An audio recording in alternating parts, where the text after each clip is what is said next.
आचार्य देवो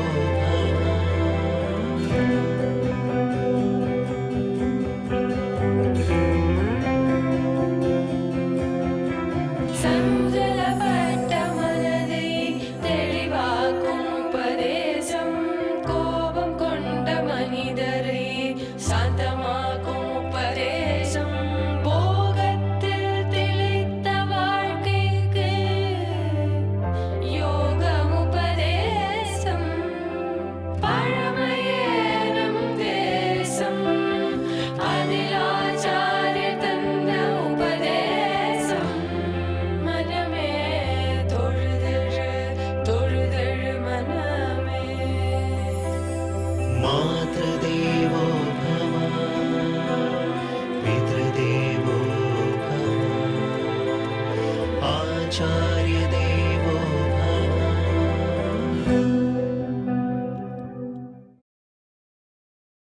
சுகசாரணாள்னு 2 பேர் வந்தா ஞாபகம் இருக்கா? அவன் ராவணன் அனுப்பிச்சு வச்சான். அந்த 2 ராட்சசர்களை அனுப்பிச்சு நீங்க அப்படியே வேஷம் போட்டுண்டு போய் ராமனுடைய படைபலம் என்னன்னு தெரிஞ்சுன்னு வாங்கோ. அதற்காக சுகசாரணர்கள் 2 பேரும் வந்தா அவ இன்னார்ங்கிறத விபீஷணன் நிமிஷம் போல கண்டுபிடிச்சிட்டான்.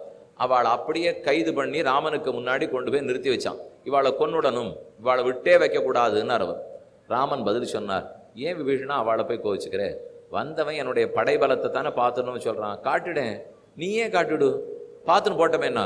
ஓ, நம்ம படபலம் காட்டலாமான்னால் யார் வந்தாலும் எனக்கு ஒன்றும் இல்லை விபீஷணா. பிசாச்சான் தானவான் யக்ஷான் பிருத்திவியான் செய்வ ராட்சசான் அங்குள்யக்ரேண தான்ஹன்யாம் இச்சன்னு ஹரிகணேஸ்வரர். லோகத்தில் இருக்கிற பிசாச்சங்களோ ராட்சசர்களோ அசுரர்களோ யார் சேர்ந்து வந்தாலும் கூட்டம் கூட்டமாக வந்தாலும் பிரிந்து வந்தாலும் அழிக்க ராமன் வேண்டாம், ராமனின் வலது கை வேண்டாம், ராமனின் விரல் நுனி போதும் அழித்து விடுவேன் போ அப்படின்னு சொல்லி அனுப்பிச்சிட்டாரோ இல்லையோ. அதே போலத்தான் ராமானுஜரும். எந்த கூட்டமா யார் வந்தாலும் துளியும் கலங்கினவர் இல்லை.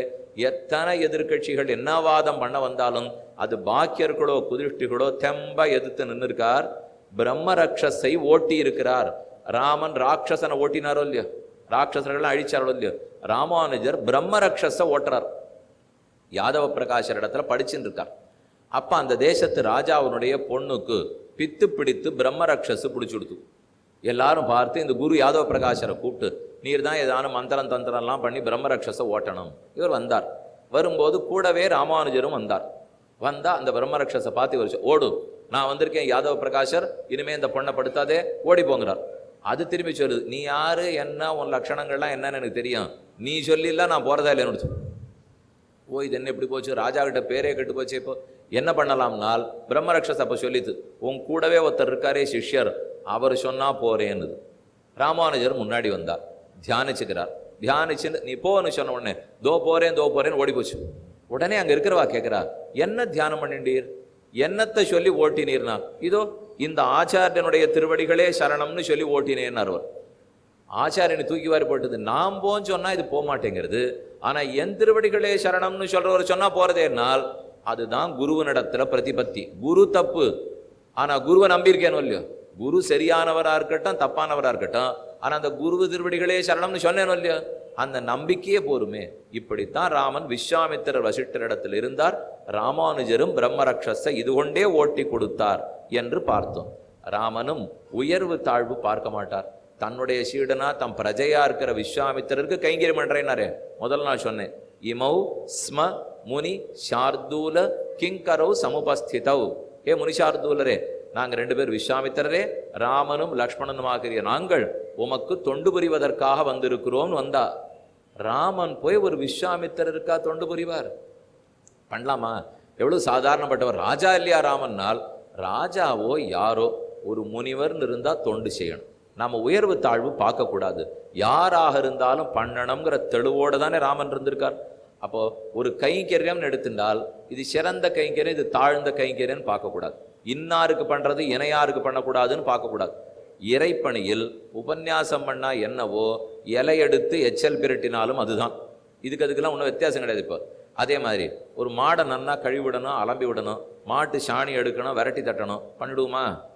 கோ பூஜை பண்ணணும்னா நன்னா தட்டெல்லாம் எடுத்துட்டு கற்பூரத்தை வச்சுட்டு சந்தனம் குங்குமம்லாம் வச்சுட்டு அதில் நன்னா மந்திரம் தந்திரம்லாம் சொல்லி கோ பூஜை பண்ணிடுவோம். இதெல்லாம் முன்னாடி நன்னா பண்ணிடு, அதை கொஞ்சம் அது பின்னாடி சாணி போட்டிருக்கு, அதை எடுத்து பண்ணால் ரொம்ப முக்கியம். கோமயமாக இருக்கட்டும், கோமூத்திரமாக இருக்கட்டும், பஞ்சகவ்யம் எடுப்பிறான்னா அது கொஞ்சம் அதை மாட்டு யார் பார்த்துக்கிறாளோ அவளை கொஞ்சம் எடுக்க சொல்லுங்களேன்னு விடுவோம். இங்கே தான் நம்ம தப்பு பண்ணுறோம். ராமானுஜர் இது கூடவே கூடாதுங்கிறார். எந்த கைங்கரியமாக இருந்தாலும் பகவானுடைய கைங்கரியம்னா சிறந்த கைங்கரியம். அதில் உயர்வு தாழ்வு பார்க்கக்கூடாது. அவருடைய ஆச்சாரியருக்கு அவர் கைங்கரியம் பண்ணுறார், நேராக தப்பு தப்பாக அர்த்தம் சொல்லிட்டு இருக்கார். ஆனால் ராமானுஜர் அவருக்கு எண்ணெய் தேய்ச்சி நீவி விட்டு இருக்கார். அவருக்கு எண்ணெய் தேய்ச்சி கைங்கரியம் பண்ணிருக்கே தான் ஒரு தினம் பிணக்கே வந்தது. யாதவ பிரகாஷருக்கு எண்ணெய் தேய்ச்சி விட்டு இருக்கார், அவர் தப்பு தப்பா அர்த்தம் சொல்றார். சத்தியம் ஞானம் அனந்தம் பிரம்மான்னு வேத வாக்கியம், வாக்கியத்துக்கே தப்பா அர்த்தம் சொன்னார். இவருக்கு கண்லேருந்து ஜலஜலமா வந்தது. இவர் கண்ணீர் உகுக்கிறது அவருடைய நெஞ்சில போய் பட்டுது. எண்ணெய் தேய்ச்சி விட்டு இருக்காரோ இல்லையோ, அவர் கையில போய் சொட்டுன்னு சொட்டிது. என்ன ராமானுஜரே அழறாப்பல இருக்கீர்னார். ஆமா, நீர் சொல்ற அர்த்தத்தை கேட்டால் அழற போல தான் இருக்கு. நீ தப்பு தப்பா சொன்னா நான் என்ன பண்ண முடியும்? இப்போ அதனால அழுதேன்னா சரி, உன்னால இதுக்கு மேல அர்த்தம் சொல்ல முடியுமானா சொன்னார். ஓஹோ, இவன் நமக்கு மேல பேசுறான், குருவை மிஞ்சின சீடன் ஆயிடுவோம் போல் இருக்கு. அப்படிங்கிறதுக்காகத்தான் இவரை போய் வடக்க கூட்டின்னு போய் கங்கையில் ஆற்றுல அமிழ்த்திடணும்னு அவர் முயற்சி பண்ணியிருக்காள்னால் எத்தனை தூரம் அவர் சாதுவா நடந்துட்டு இருக்கார். பெருமானுடைய கைங்கரியத்தில் அவர் காஞ்சிபுரத்தில் பண்ணின கைங்கரியம் தீர்த்த கைங்கரியம். இப்போ நீங்கள் காஞ்சிபுரம் போங்க, ஒரு 3 மைல் தூரத்தில் வரதராஜ பெருமானுடைய சன்னதியிலேருந்து 3 மைல் போனால் சாலை கிணறுன்னு ஒரு இடம் இருக்குது, ஒரு கிணறு இருக்குது. அந்த இடத்துக்கு சாலை கிணறுன்னு பேர். பக்கத்தில் உடையவருக்கு சன்னதி இருக்குது, ராமானுஜருக்கு சன்னதி இருக்குது. அங்கேருந்து குடங்குடமாக தினப்படி தீர்த்தம் எடுத்துன்னு வருவார். தண்ணீர் கொண்டு வந்து காஞ்சி வரதராஜ பெருமானுடைய ஆராதனத்துக்காக கொண்டு கொட்டுவார். இதுதான் ராமானுஜர் பண்ண கைங்கரியம். ஒரு நிமிஷம் யோசிச்சு பாருங்க, ஒரு சிறந்த வேதாந்தி என்ன வேணா காலக்ஷேபம் சொல்லுவார், எந்த வாதப்போருக்கு வேணா பெரிய சம்ஸ்கிருத பண்டிதர். அப்படி இருக்கிறவரே சட்டுன்னு கையில் குடத்தை கையில் கொடுத்து போய் 4 தோண்டி ஜலம் தூக்கினுவான்னு சொல்லி பாருங்க. நான் யாரு, என்ன காரியம் பண்ணுறேன், நான் எவ்வளோ பெரிய பொன்னாடை போட்டின்னு இருக்கேன், ஷால்வை போத்தின்னு இருக்கேன், நான் எப்பேற்பட்டவன், எங்கிட்ட போய் குடத்துல தண்ணி கொண்டா சொல்கிறையே, சட்டுன்னு கோவிச்சு போவோம் இல்லையோ. ஆனால் ராமானுஜர் அது கூடாது, செய்வது இறை தொண்டு. பெருமானுக்கு கைங்கரியம் இருந்தால் எந்த கைங்கரியமாக இருந்தாலும் சமம், வாத்தியம் வாசிச்சாலும் சமம், பெருக்கி மொழிகி கோலம் போட்டாலும் சமம், பெரிய பண்டிதனாக இருந்து வாதப்போர் பண்ணாலும் அதுதான், என்ன கைங்கரியம் பண்ணாலும் அதுதான். அதனால தம் வாழ்க்கையில் ரொம்ப முக்கியமான பணி எடுத்துட்டார் அவர். சாலை கிணத்திலிருந்து தீர்த்தம் கொண்டு வந்து வரதராஜ பெருமாளுக்கு செய்வது. அப்ப பணிகளுக்குள் உயர்வு தாழ்வு பார்க்காதே. இதை ராமனும் பண்ணி காட்டுட்டார், கண்ணனும் சொல்லிவிட்டார், ராமானுஜரும் பண்ணி காட்டுட்டாரோ இல்லையோ, அதையும் ஞாபகத்தில் வச்சுங்க. அதே போல யாருக்கா இருந்தாலும் பிறர் சொத்துக்கு ஆசைப்படக்கூடாது, பிறர் பொருளுக்கு ஆசைப்படக்கூடாது. இதுதானே ராமனுடைய கொள்கை. அதே தானே கண்ணன் உபதேசிட்டு போனார், புலநடக்கம் வேணும்னுட்டு. ராமானுஜர் பிறர் சொத்துக்கு ஆசைப்படாதில்லை, பிறர் மனைவிக்கு ஆசைப்படாதில்லை, தம் மனைவிட்டே ஆசையை விட்டுட்டார். இது என்ன சுவாமி அநியாயமா இருக்கு? இப்போ ஏதோ பிறர் மனைவி நேத்தி வரைக்கும் சொல்லிட்டு இருந்தீரென்னால் இவருக்கு ஆபத்து. ஏனோ இவரை மேல வசத்தனம்னு பகவான் திருவுள்ளத்தில் கொண்டு விட்டார். இவர் இப்படி கிரகஸ்தாசிரமத்தில் வச்சா இவர் பெரிய ஆச்சாரியனா வர முடியாது. அதனால இது பெருமானுடைய லீலைன்னு தான் வச்சுக்கணும். இப்போ இன்புரிமை விளையாட்டுடைய என ரொம்ப நல்லவோ, அவருடைய தர்மபத்தினி அவ்வளவு நல்லவள். ஆனால் அதில் ஏதோ ஒரு பிணக்கை ஏற்படுத்தினா தானே பெருமாள் இழுக்க முடியும்.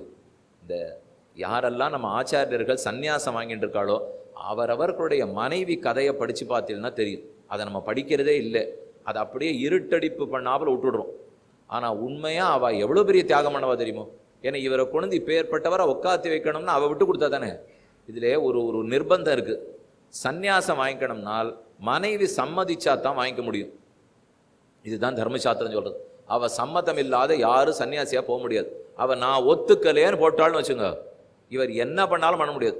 அது எப்படி சுவாமி, இவர் பாட்டுக்கு போக வேண்டியதானேனால் இவர் போகிறதே சாஸ்திரத்தை மதிக்கிற சன்னியாசாசிரமத்துக்கு. அதுக்கு போகிறச்சவே சாஸ்திரம் சொல்லியிருக்கிற அனுமதியே வாங்கிக்காத வந்தாருன்னா இவர் எப்படி சாஸ்திரத்தை மதிப்பார்? அதனால் என்ன வேதம் சொல்லியிருக்கோ அந்த வேதம் சொன்னபடிக்கு செய்யணும் இல்லையோ. வேதம் சொல்லிடுத்து மனு தர்ம சாஸ்திரத்திலே மனைவி சம்மதித்தா தான் போக முடியும். ஆக மொத்தத்தில் சம்பாதிக்கணும்னாலும் அவ சம்மதிக்கணும், வீடு கட்டணும்னாலும் அவ சம்மதிக்கணும், மேற்கொண்டு வம்ச விருத்தி ஏற்படனாலும் அவ சம்மதிக்கணும், நான் சன்னியாசியாக போனனாலும் அவ தான் சம்மதிக்கணும். என்ன அழகான மனு தர்ம சாஸ்திரம் பாருங்க. ஆனால் அதை பிடிச்சி நம்ம வச்சுன்னு இருப்போம். எல்லாம் ஊர்ல எல்லாம் மேடை போட்டு என்ன வச்சுன்னு இருப்பா, மனு என்ன சொல்லிட்டு போயிட்டார், அவரெல்லாம் ஆரியர் அது இதுன்னு வா. அவர் எழுதியிருக்கிறது கொஞ்சம் நிதானமாக படித்து பார்த்தீங்கன்னா தெரியும் என்ன பண்ணியிருக்கான்னு. ஒரு நாளும் பெண்களை அவர் குறை சொல்லியோ மட்டம் தட்டியோ வைக்கவே மாட்டார்.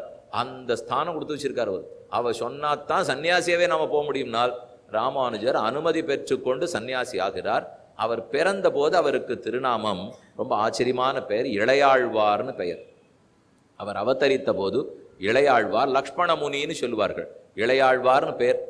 ராமானுஜர் ஆசிரமத்தை ஏற்றுக்கொள்ளுகிறார். சந்நியாசாசிரமத்தை எடுத்துக்கிறார். ஏதோ பிணக்கு அந்த மனைவி பண்ணது இவளுக்கு பிடிக்காதப்படுத்து. அதுவும் எதில் பிடிக்காதப்படுத்து பாருங்க. திருக்கச்சி நம்பிகள்னு ஒருத்தர் வைசியரா பிறந்திருந்தார். அவர் பூவிருந்தமல்லியில் அவதரித்தவர். அவர் ஒவ்வொரு நாளும் அங்கிருந்து கிளம்பி காஞ்சிபுரத்துக்கு போகிறான். போய் பெருமாளுக்கு விசிற கைங்கரியம் பண்ணுவார். ஆலவட்ட கைங்கரியம்னு சொல்லுவார். அவருக்கு அப்படியே விசிறி விடுவர். இந்த பெருமாள் நெருப்புக்கு நடுவில் தோன்றினவர். காஞ்சி வரதராஜ பெருமாள் ஹோமகுண்டத்திலேருந்து வந்ததுனால கொதிச்சுட்டே இருக்கார். முகமெல்லாம் வடுவடுவா இருக்கும் பாருங்க. வரதராஜ பெருமாள் முகத்தில் வடு இருக்கும் இல்லையோ. ஏன்னா அவர் பிரம்மா வளர்த்த அஸ்வமேதையாக ஹோமகுண்டத்திலேருந்து பிறந்தவர். அதனால இவர் போய் இந்த பெருமாளுக்கு விசிற கைங்கரியம் பண்ணுவோம். தினமும் அந்த கைங்கரியம் பண்ணிருக்கார். ராமானுஜருக்கு ரொம்ப ஆசை. இப்பேற்பட்ட நெருக்கமான தொண்டு செய்கிறவர் அப்போ என்ன நல்லவராக இருப்பார். அவரை சாப்பாடு போட்டு சாப்பிட சொல்லிட்டு அவர் சாப்பிட்ட மிச்சத்தை நம்ம சாப்பிடணும்னு இவர் ஆசைப்பட்டார்.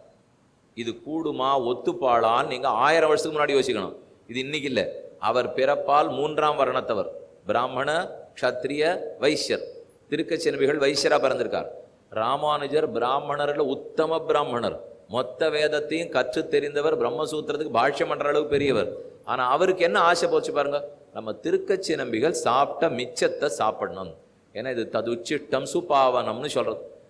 போனகம் செய்த சேடம் தருவரேல் புனிதமன்னேன்னு தொண்டரடிப்புடி ஆழ்வார் பாசம். ரொம்ப பெரிய சான்றோர்கள், பரமபாகவதர்கள். அவர்கள் சாப்பிட்ட மிச்சத்தை நாம சாப்பிட்டா பாபங்கள் அத்தனையும் தொலைஞ்சே படுமா. அதனால அவர் சாப்பிடணும்னு ஆசைப்பட்டிருக்கார். திருக்கச்சி நம்பிகள்கிட்ட சொல்றார். ஆனா இது அவ்வளவு தெளிவா பேசிக்கல. வீட்டுக்கு வரும் சாப்பிடணும் மனைவிட்ட சொல்லிட்டார். அவன் அண்ணா தழுகையெல்லாம் பண்ணி வச்சுட்டா. காத்துருக்கார். திருக்கச்சி நம்பிகளை காணும். என்ன ஆச்சு இவர் இன்னும் வரல.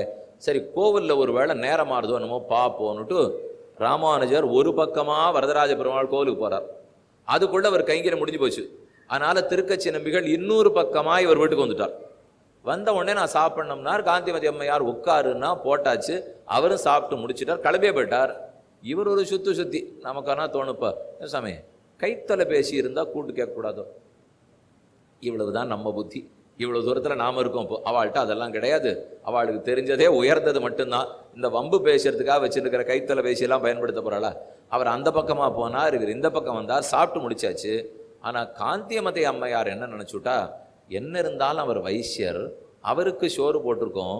ஆகவே அந்த இடத்தை எடுத்து இலை எடுத்து போட்டு சுத்தம் பண்ணிட்டு தாம் போய் குளிச்சுட்டு நீராடிட்டு தூய்மையாக வந்துவிட்டா அதுக்குள்ளே.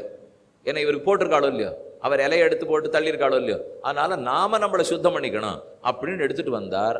இவ இப்படி வர்றதுக்குள்ள அவர் போயிட்டார். ராமானுஜர் வந்து பார்க்குறார். பெண்ணே என்ன குளிச்சுட்டு வந்திருக்கேன்னு கேட்டார். ஆமாம் நீங்கள் சொன்னீங்களா ஒருத்தர் வந்திருந்தார், அவருக்கு சோறு போட்டுவிட்டேன், அவர் சாப்பிட்டுட்டு கிளம்பி போயிட்டார், இலையை தள்ளி விட்டுட்டேன், நானும் குளிச்சுட்டேன்னார். ஓன்னு தலையில கை வச்சுன்னு உட்கார்ந்துட்டார் ராமானுஜர். இவர் சாப்பிட்ட மிச்சத்தை சாப்பிடணும்னு தானே நான் கூப்பிட்டேன். அந்த பாகவத உச்சிட்டத்தை எனக்கு இல்லாத ஆக்கிவிட்டியே. உனக்கு என்ன இப்படி இந்த பிராமணியம், பிராமண பெண்ணா பிறந்திருக்கேன்னு இவ்வளவா உனக்குன்னார். அவர் திருப்பி கேட்டார், நான் என்ன தப்பு பண்ணிட்டேன்? இப்போ அவர் இல்லைன்னு சொன்னேனா, அவமரியாதைப்படுத்தினேனா? நான் ஒண்ணுமே பண்ணலையே. வந்தவர் வந்திருக்கார், உட்காந்து வச்சிருக்கேன், மதிப்போட தான் அவருக்கு உணவு படைச்சிருக்கேன். அதுக்கப்புறம் அவர் போனால் என் வர்ண தர்மத்தின்படி நான் குளிச்சுட்டு வந்தேன். இது எப்படி நீங்க தப்பு சொல்ல முடியும்னால் சிக்கினுட்டார் ராமானுஜர். அவர் சொல்றதுலையும் தப்பு இல்லை. ஆனா இவர் உள்ளமானா பதைக்கிறது. ஒரு பக்தனிடத்துல போய் இப்படி நடந்துட்டாரேன்னுட்டு. இதுதான் அவருக்கு ஏற்பட்ட பிணக்கு. இந்த பிணக்கு இனிமே தொடரும் வேண்டாம், இந்த இல்லற சுகத்தை இத்தோட விட்டுடுவோம் என்று நினைத்து கொண்டுதான் காஞ்சி தேவப்பெருமாளிடத்துல போய் வேண்டி ராமானுஜருங்கிற பேர் அப்பதான் கிடைச்சது. அப்ப சந்நியாசம் வாங்கிக்கிறார். திருதண்டத்தை பெற்றார். காஷாய சோபி கமனீய சிகாநிவேஷம் தண்டத்ரயோஜ்ஜலகரம் விமலோபவீதம் உத்ய தினேஷ லசதூர்தபுன்றம் ரூபம் தவாஸ்து எதிராஜ திருஷோர்மமாகிரேன்னு அழகான ஸ்லோகம். இதுக்கப்புறம் அப்படி அகன்ற திருமார்பும் நீண்ட குடுமியும் தீர்க்கமான கண்களும் கூர்மையான நாசியும் ஒடுங்கின இடுப்பும் கையிலே பிடித்த திருதண்டமும் பளீரென்கிற மின்னல் ஒளிவிடுகிற நீண்ட யஜ்ஞோபவீதம் பூணூலும் நடந்து வந்தாலே அழகு. அவரை பார்த்தாலே ஆதிசேஷனுடைய பெருமை. அத்தனை தொண்டுகளும் உருவெடுத்தா போல சுவாமி எழுந்துருளி இருக்கிறார். அப்ப அவர் பண்ணி காட்டினது என்ன? இப்போ திருக்கச்சி நம்பிகளிடத்துல இவர் தப்பா நடந்துட்டாங்கிறதுக்காக சன்னியாசமே வாங்கி விட்டார். இது ஒரு பக்கம். இந்த சன்னியாசம் வாங்கி கச்சே பண்ணி காட்டினதோ இல்லையோ. இன்னொரு கதை பாருங்க. ராமன் ஜட்டாயுவுக்கு ஈமச்சடங்குகளை செய்தாரோ இல்லையோ, செஞ்சிருக்கார். பண்ணலாமா? ஒரு பறவை பறவைக்கு போய் யாரா நீம சடங்கு பண்ணுவாளா? மனுஷனுக்கே பண்ண மாட்டேங்கிறான். அப்படி இருக்கிறச்சே பறவைக்கு பண்ணது. திருப்புக்குழி சொன்னேனே, அங்கே தான் இந்த பெருமாள் அப்படி இருக்கார். நடுவில் ராமன் இருப்பார், ஒரு பக்கம் சீதை மகாலட்சுமி, இன்னொரு பக்கம் பூமாதேவி. கொஞ்சம் தாயார் நகர்ந்துருப்போம். நகர்ந்ததுக்கு காரணம் நெருப்பு மூட்டி அவரை குழியில் போடச்சே ஒரே வெப்பமாக இருந்துதான். அதனால லக்ஷ்மி தேவியால் கிட்டக்க போக முடியாமல் அவ தள்ளி நிற்கிறா. பக்கத்தில் இருக்கணும் இல்லை, இருக்க மாட்டா. அந்த பெருமாள்கிட்ட சற்றே நகர்ந்திருப்பார்கள். அழைச்சின்னு போயிருந்தா படவேடு யோக ராமச்சந்திர சுவாமி வந்து சேவிங்கோ. சின்ன இடத்துக்கு மேலே இருக்கா. ரொம்ப ஆச்சரியமாக பெருமாள் எழுந்துள்ளிருக்கார். ராமன் சீத்தையும் ஏக சிம்மாசனத்தில் இருக்கார். பக்கத்தில் லக்ஷ்மணன் நின்ன திருக்கோலத்தில் இருக்கார். ராமன் உபதேசம் இருக்கார். தனக்கு தானே சின்முத்திரையோட அப்படி தியானத்தில் யோகத்தில் இருக்கார்னு உடனே 2 அடி சீத்தை தள்ளி போட்டா, 2 அடி லக்ஷ்மணன் தள்ளி போட்டார். இருப்பாளா அப்படியே? சீதை இருக்கணும்னா பக்கத்தில் மடியோட உட்காந்துருக்க வேண்டாமோ? எப்போ பட்டாபிஷேக ராமர்னா கூடவே உட்காந்துருப்போம் இல்லையோ? அப்போ இந்த ராமனுக்கு அப்பப்போ வெவ்வேறு வேஷம் ஒன்றுவர். இவர் யோகம் பண்ண ஆரம்பிச்சார்னா மனைவியை கிட்டக்கு போக முடியாது. அவர் யாருக்கானும் இதே போல் ஜட்டாயுக்கு சம்ஸ்காரம் பண்ணுறாப்பலானா நெருப்பே தாங்காது, தள்ளி தள்ளி வந்துடுவார். ரொம்ப ஆச்சரியமான சன்னிவேசம். பெருமாள் ரொம்ப அற்புதமாக எழுந்துள்ளிருக்கார். வில்லில்லாத ராமனை சேவிக்கலாம், உட்காண்டிருக்கிற ராமனை சேவிக்கலாம். எங்கேயா இருந்தாலும் ராமன் நின்றுட்டு தான் இருப்பார். சயனச்சின்று கூட பார்க்க முடியாது. வேணும்னா போனோம், ராமேஸ்வரம் பக்கத்தில் திருப்புல்லானியில் தர்பசயன பெருமாள் இருக்காரோ இல்லையோ, அங்கே தான் சயனத்தில் ராமன் இருப்பார். அதுவும் தர்பத்தை பரப்பி சயனிச்சுருக்கார். இங்கே இருக்கிற சாமன் நன்னா இந்த மாதிரி பத்மாசனம் போட்டு உட்காந்துட்டார். சாமி, ராமன்லாம் உட்காந்தே நாங்கள் பார்த்தது இல்லைன்னா பார்க்கலாம், இங்கே போனேன்னா நன்னா சேவிச்சுக்கலாம். அப்போ கையில் வில்லும் இல்லாமல் அப்படியே சின்முத்திரையோடு எழுந்துள்ளிருக்கார்கள். எதுக்கு சொல்ல வந்தேன்? ஜட்டாயுவுக்கு சம்ஸ்காரம் பண்ணுறார். ரொம்ப தாழ்ந்த செயல். ஒரு பறவைக்கு போய் யாரான்னு பண்ணுவாளா? ஆனால் ராமன் அதை பண்ணி காட்டுவிட்டார். ஒரு பக்தனாக இருந்தால் பறவைன்னு பார்க்காதே, எந்த வர்ணம் பார்க்காதே, எத்தனாவது குலம்னு பார்க்காதே, பண்ணு. இதனை அவர் சொல்லி வச்சுட்டு போனது. அதே போல ராமானுஜர் தம் வாழ்க்கையில் என்ன தெரியுமா பண்ணார்? ஒரு சுவாமி இருந்தார், மாரநேர் நம்பின்னு அவருக்கு பேர். அந்த நம்பிகள், இவருக்கு ஒரு ஆச்சாரியன் இருக்கார், பெரிய நம்பிகள்னு அவருக்கு பேர். அவரும் காஞ்சிபுரத்துக்கு வந்திருக்கார், பஞ்சசம்ஸ்காரம்லாம் பண்ணார். பெரிய நம்பிகளும் பெரிய பிராமணர், மகாபூர்ணர்னு அவருக்கு திருநாமம். அந்த பெரிய நம்பிகள் ஆளவந்தாருக்கு சீடர். அதே போல மாரநேர் நம்பிகள் ஆளவந்தாருக்கு சீடர்.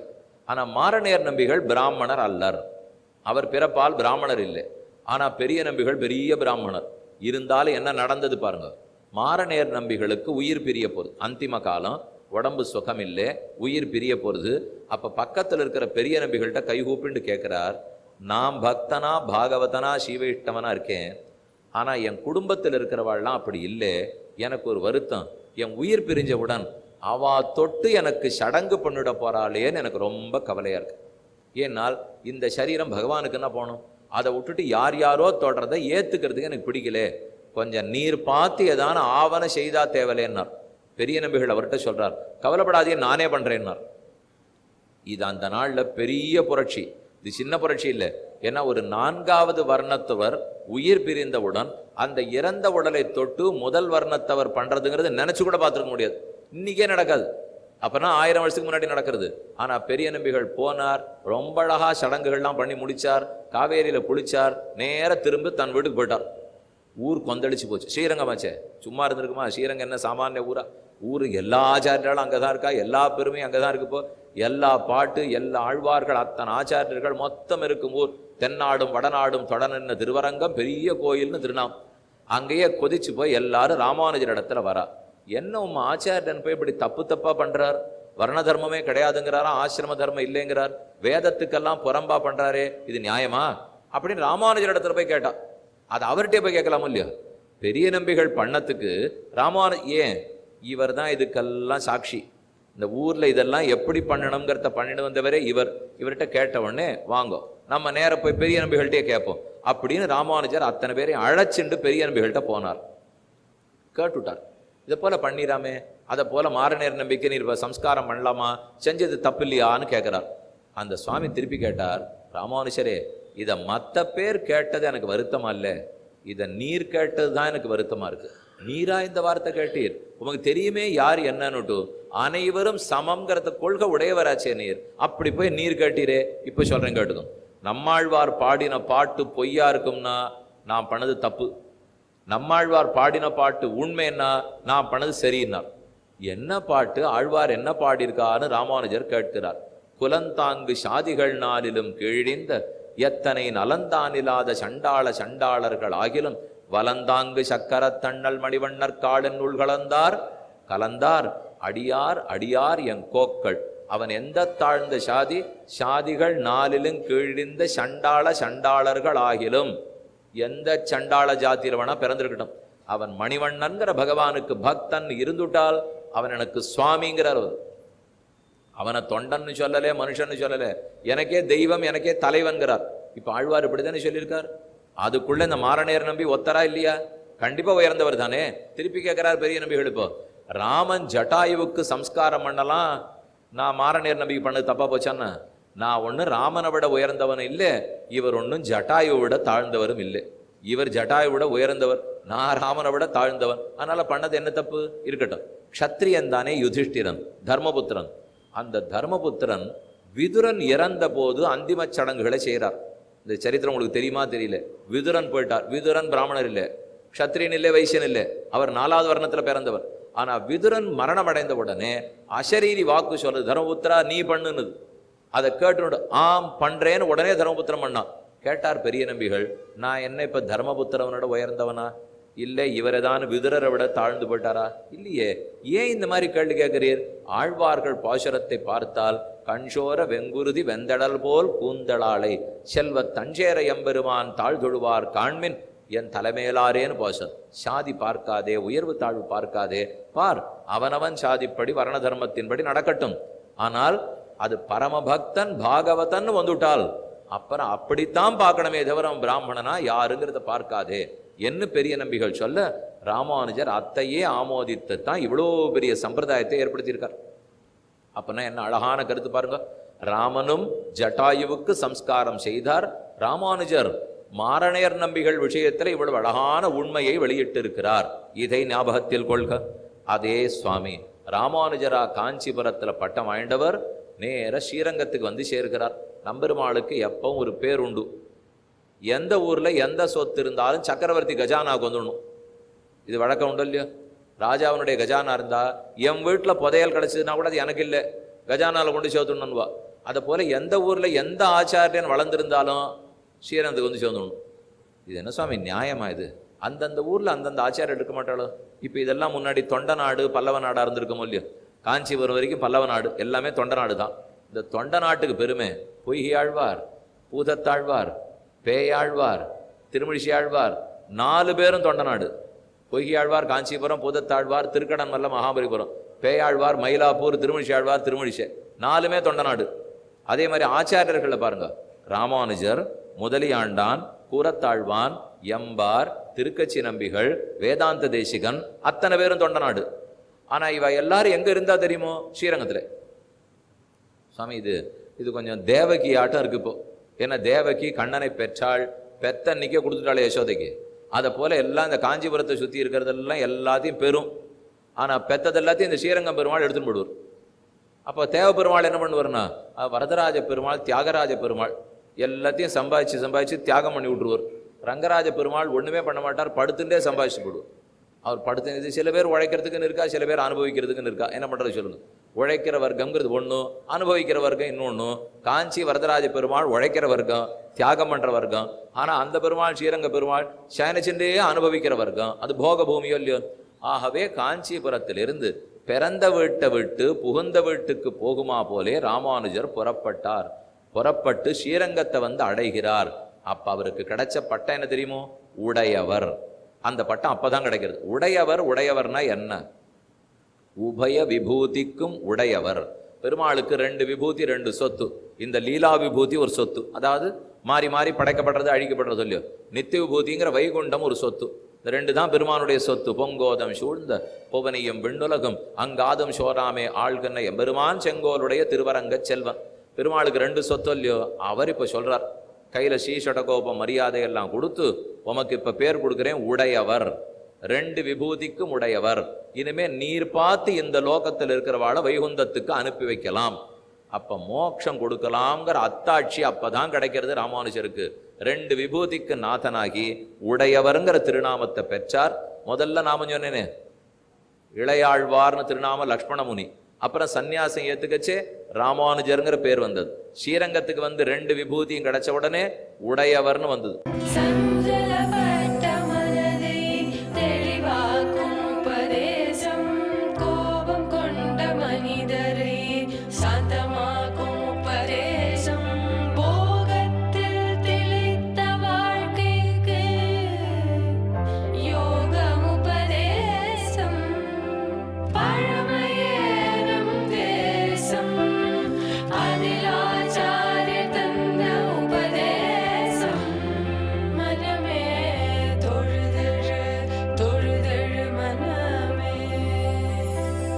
मातृदेवो भव पितृदेवो भव आचार्यदेवो भव